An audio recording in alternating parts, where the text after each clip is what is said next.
Nif Nif, a very charming and adorable game. And with me right now, Spring Fox Games studio founder and game director, and also tester. We have Masha and Ella Mallet. So let's switch to the wide shot because we got two guests on the Indie Wavemakers stage. Masha, how you feeling? Like this, I mean, this is such an adorable game. Like I think this is the one that stood out the most to me. Thank you so much. Uh-huh. Well, I feel really excited to be here. I was here last year already, and I wanted to be in the indie area, and I am now. We are. Yeah. So yeah, really cool. So let's talk about it. Nif Nif, what inspired you to create this very interesting and original concept in a roguelike game where it teaches you about cleaning and it's in a non-violent way as well? All right, so I have two kids. Here is Ella, and I also have a son who is on the spectrum. And myself, I'm a hardcore strategy game player. Okay. And so they watch me play, but my son is extremely sensitive to violence. So I Okay. was trying to, we were trying actually with my daughter to create something that has a system that doesn't use attack and defense. Because when he was small and he saw Pokemon the first time, he cried because he didn't want to hit the rabbit. You know, so basically we came up with this cleaning idea. So instead of beating up rabbits, you clean animals and then they dirty you back. I think that's a non-passive way of teaching strategy, especially in this adorable game. Let's talk about it. Nif Nif. It's a pig that loves cleaning. I mean, Correct. who's heard of that? But where did that come from? Okay, so there is this. I was born in USSR. Okay. And so we had this cartoon when we were little, where you had this little pig character, which was very clean and very nice and very polite. And he went out for a walk and he meets other animals. And every animals that he meets, they have a mom that screams at them, like, stop behaving like a pig, stop being dirty like a pig, or stop screaming like a pig. And so he's all sad. And then he goes back home and he tells his mommy, I don't want to be a pig anymore. I want to be a bird. Oh. And it was so emotional. And this cartoon was so like, I don't know, it just stayed stuck with you. Okay. But yeah, so that's one of the reasons. The second reason is that I've been living in Hong Kong for the past 14 years and we love pigs there. Okay. I think it's so cool, like to have because usually when you think of pig, it's like the characters that are dirty, but this one wants to clean. So it's a very unique mechanic. I have to say the name Nif Nif. Where did that come from? So in the I grew up in France, and in the Three Little Piglets story, you have Naf Naf, Nif Nif, and Nuf Nuf. Oh my god, I didn't even know they had names. That's they crazy. do. Oh wow, yeah, and I learn so something every day. Okay. Nif Nif is like the middle child, the child we forget about. So. And it sounds nice. Yeah, Nif Nif. It has a ring to it. So let's talk more about the elements. Ella's already going into it. So we're already building our things, right? We're gathering resources. So how did you come up with a roguelike that's non-aggressive or not too I would say confrontational? Like what were the first steps, the building blocks to come up with this we see in front of our screen? So yeah, basically do the cleaning thing. So we have several characters. Nif Nif is the main character, as you can see probably. Yeah. And so you have everything related to showering and mud as protection items, which you see the blue ones? On the blue card right now. Yeah. And then all the red cards, which are like attack cards equivalent, it's basically cleaning tools or him like in a crazy cleaning position. like this one, the tissue dance or the sponge shoe. Yeah. You were mentioning like a lot of Easter eggs, right? There is a Back to the Future reference at one point. Yes. How many Easter eggs are in this game? I don't know, maybe 50. Matador show, mud shower. I'll show you maybe, Ella, if you can try to get us a story event to show. Okay. So all the story events are basically Easter eggs to our geeky culture, like, from the parents. Oh, we'll see maybe something in the shop. Sorry, what? About a shop and a story event coming up. Okay. Oh, you can show Piglet McFly. So yeah, this is basically fans out there. Like you said, the hoverboard. Hopefully, it gets the DeLorean in time. Exactly. But, okay. So, I mean, you have a very close working relationship with Ella over here. How is the dynamics like with the back and forth for feedback? So, what do you do, Ella? I helped on the design and on the art concept. Design and art concept. And then the playtest. Yes, and playtest. How would you rate her as a playtester? Is she harsh? Is she... she's amazing. Okay. So I retrained in video games a few years ago during COVID. Oh. Sorry? Oh, there's a story event. Story event. Okay, All so right, this here is Discworld. For those who know, Mhm. you can find you can find the flying turtle at the top left, Cute. and then you can find like a dragon at the top of the mountain on the top right. Oh my and, gosh. Okay. and then you have Rincewind's clothes Mhm. hanging, as well as for people who like Baldur's Gate, you have golden pantaloons drying. Oh my god. Okay, there's just so much references. So- Nice. Yes. Okay. So you were saying during the time of the lockdown, you were training in video games. So I trained in video games. I was in Hong Kong. I went back to Paris for that year because in Hong Kong they locked every school Mhm. and treatment centers. Mhm. And so we went to Paris, and I went to a video game school. Mhm. And I took Ella, like, because in France they love striking, you know, so sometimes they strike and we don't have a canteen Oh anymore. wow. Okay. So she came on the playtest day and she Wow. playtested everyone's game, and it was hilarious because she didn't have the same reflexes as, you know, us gamers. Right. Right. Right. So there was this game, for example, where they had this tutorial that would teach you to jump. Okay. And so you go here and you're supposed to jump, and she goes like, Oh. and she goes through the bush where they forgot a collider, you know. So Oh wow. they're like, oh, we never thought of That's going around. That's you great. know? Actually, that's a good mark of a good playtester to find other ways to go about the game. Okay. I think as gamer we would just jump when asked. Naturally, right? Like, oh yeah, else to jump, how high? I'm gonna lose. Oh no. Oh, you're gonna lose. Oh, you have soups. What are soups in this game? Yeah, you can heal. Mhm. What do So soups basically, do? soups. Oh, there you go. Yeah, soups is like potions, so one-time use. Uh-huh.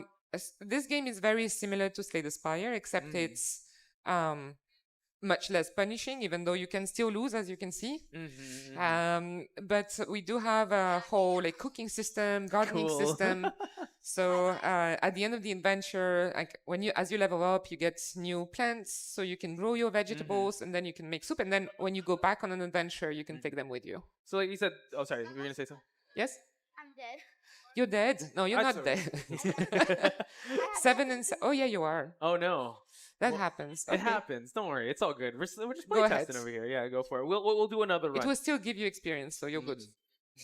There you go. That's we were talking off stream, but who do you think this game would appeal to the most? What kind of demographic do you think would love this game? Oh no. so. This game works. That's so cute. Sorry, I just had to stop. Oh, okay. That's a sad piglet. So now he has to go back home to shower and Okay, start it's again. dirty. Okay, so you were saying the type of demographic for this game. But yeah, she unlocked new cards. So type of demographics: children before they lost to Minecraft forever. Okay, fair. All That's right. that's an age. Mhm. So it depends when they start, you know, Uh-huh. Minecraft, Roblox. But so before that moment, Uh-huh. and then that's your favorite one. Yeah, that's my favorite one. Once I had 200 defense things. Really? Oh my gosh, that's you a can- lot of defense. You can scale with defense. Yeah. Okay. So that's the 1st, Mhm. and then actually it's really an entry point to the genre Mhm. for people who wouldn't go for a game like Slay the Spire or Balatro, Binding Yeah. of Isaac, which are really dark, which are amazing games. I Yeah, love them. Great games, but like you said, I think it's a bit daunting or it's a bit intimidating for someone that's trying to get into the genre that maybe came from Exactly. like a Stardew Valley or like a cozy Exactly. game.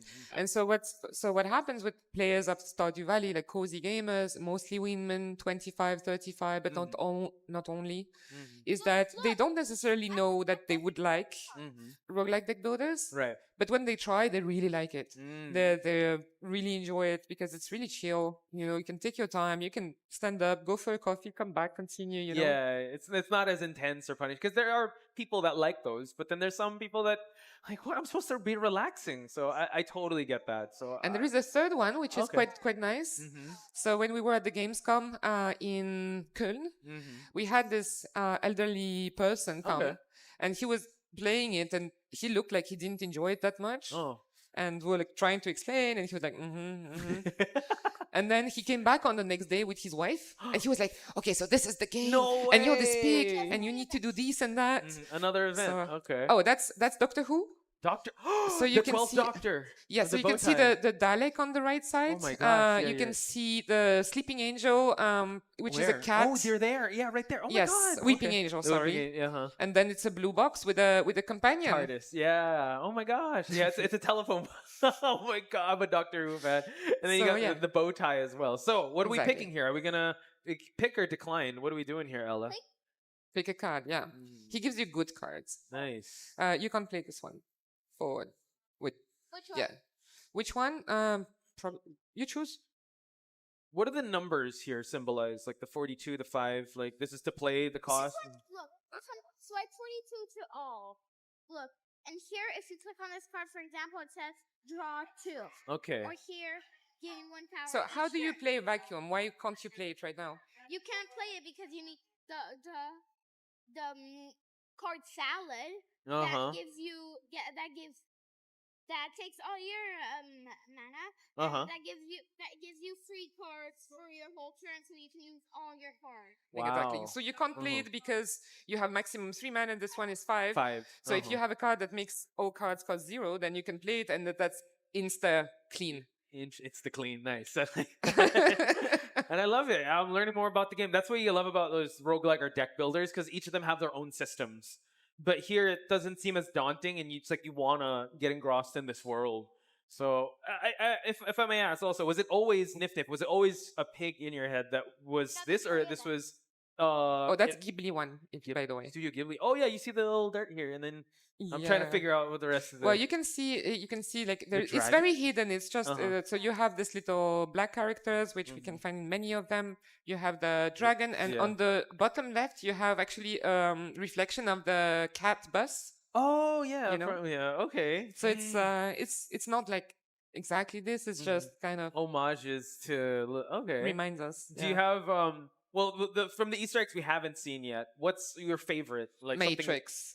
There's a Matrix one. You gotta be kidding me. It's amazing. So you talk to this rabbit, Uh-huh. and you have this like carrots, green, black screen yeah, with yeah. green carrots Uh-huh. going down, It's and then he hilarious. gives you like a blueberry or red berry, Pick one. and you have to pick one. Yeah, this one makes me blueberry or red berry. It's so funny. Oh my god. Okay, so there's a lot of love that's put into this. Yes. I mean, how from the initial concept in your head to what it is now, what was the timeline? How long did this take you to? We started last year in June, the concept. Wow. Okay. Nice. And then, we kind of we worked a lot on the art direction to get to what we wanted. Nice. And then, prototyping at the end of last year. We had our funding at the beginning of the year, so that was more full on. And we want to release soon. Another Fingers story crossed. event. Oh, another story event. What do we got here? Is this wait? Star Wars? Yes. Yay! I got it. All right, we can end the stream there. Okay, no. So I'm guessing those are the Ewoks, and then you got Correct. the hood, the hooded figures. Give up, there is no try, he says. This is killing me. Oh my god. I think this is amazing, especially if like you know how like cartoons before, like there were some jokes there for the adults too, like for them to get it. Exactly. Here there are references for you to be able to get it as well. Oh wow. That's exactly that. Nice. It's also us having fun and us not having a narrative designer, so kind of trying to get from our own inspirations. Right. You know?